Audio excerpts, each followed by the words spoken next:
Today we will start our biology class for 11C. Now topic is circulatory system, and under this next topic is lymphatic circulation. First of all, you have to know what is lymph. In 10th standard you already know about lymph, but I am explaining that lymph is a plasma which is filtered from the capillaries, or the filtered portion of the blood from the capillaries, because capillaries are very thin wall, that's why it is easily filtered, and this filtered portion is from the tissue fluid, and this tissue fluid returns to the blood circulation through venous part of the capillaries. The remaining part of the filtered plasma enter into the another sets of capillaries called lymph capillaries and become this capillaries.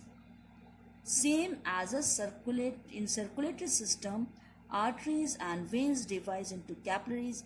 In lymphatic system, same lymphatic vessels and lymphatic capillaries are here in the lymphatic circulation. And through this lymphatic capillaries, this lymph flows, and this lymph is more watery and clear in comparative to the blood. And this lymph contains no RBCs but is rich in WBCs. Okay. This is the main lymph contains no RBCs but is rich in WBCs. That's why the function is defense mechanism, help in defense mechanism. Especially this produce lymphocytes, and this lymphocytes help in defense mechanism. Now proteins are comparatively less than in the blood. Lymph in the area of intestine, it contains fat molecules, and this fat molecule is called chylomicron. Now lymph vessels move towards the heart and opens in the venous system. Remember, this is the venous system, and lymph vessels have valves. Remember this also point, that lymph vessels have valves, and several lymph vessels join together to form lymph node. Firstly, lymph vessels having valves, and when several lymph vessels join together, they form a lymph node or a knot-like structure, or collected form is called a lymph nodes. This lymph nodes mainly trap the infectious microorganism. You know the mumps, okay, and you also know that some of the nodes are there which help in capturing this infectious microscope and swell, and this is the symptoms which shows that some infectious occur by the microorganism. And also produce lymphocytes. This produce lymphocyte, and some important lymph organs are, mainly you have to learn this also, tonsil, thymus, spleen and Peyer's patches are the some lymph organs. This lymph plays an important role in defense. This is the function.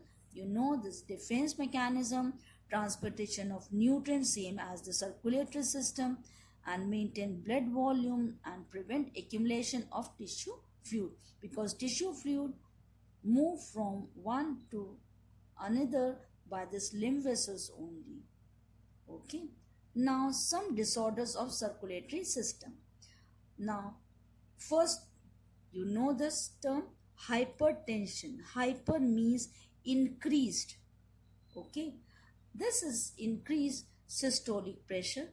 Systolic pressure means when at the time of contraction, if the mercury reaches 140 mmHg in place of 120. 120 is the normal, but increased by 20, then it's 140 mmHg, and diastolic pressure more than 90 or 80 is the normal condition, but more than 80, 90 mmHg, it's called hypertension. If 140 and 90 is the hypertension condition, and any disturbance will stimulate the sympathetic system. You know also sympathetic system. We are in nervous system.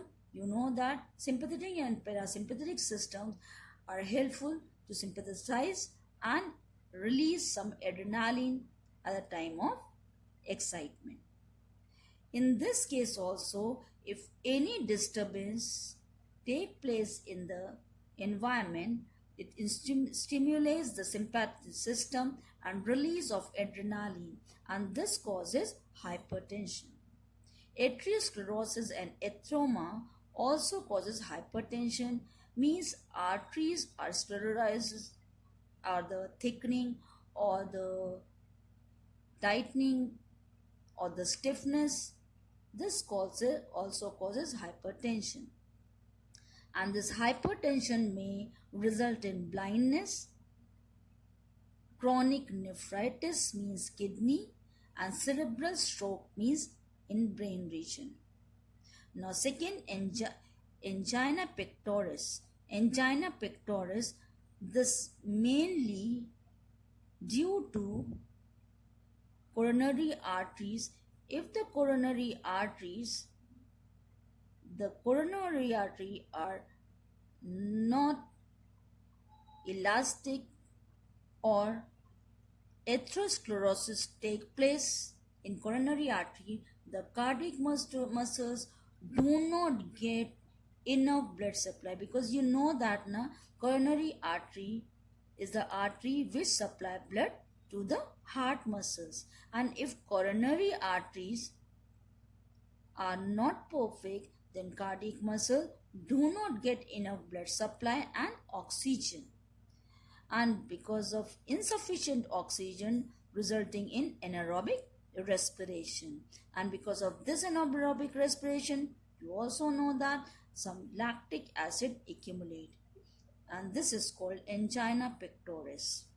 Now the symptoms: severe pain in chest, feeling of suffocation because of this oxygen, and dizziness. The symptoms are indicative of coronary diseases also. Now third is cardiac failure due to lung congestion. The heart, cardiac failure due to lung congestion, heart is not able to pump blood effectively to the body organ to meet their need. Insufficient blood supply in body organs according to the body need, the blood is not effectively pumped through heart due to lung congestion, and this causes cardiac failure. Now fourth one is heart attack. Due to the atherosclerosis and arteriosclerosis, the blood supply to part of the heart may be disrupted and leading to the damage to heart muscles. Heart attack due to damage of heart muscles. Okay, and there may be a formation of blood clot in the coronary artery, and because of this blood clot in coronary artery, blocking of the blood supply to the wall of the heart muscles or myocardial infarction take place, and this is called heart attack.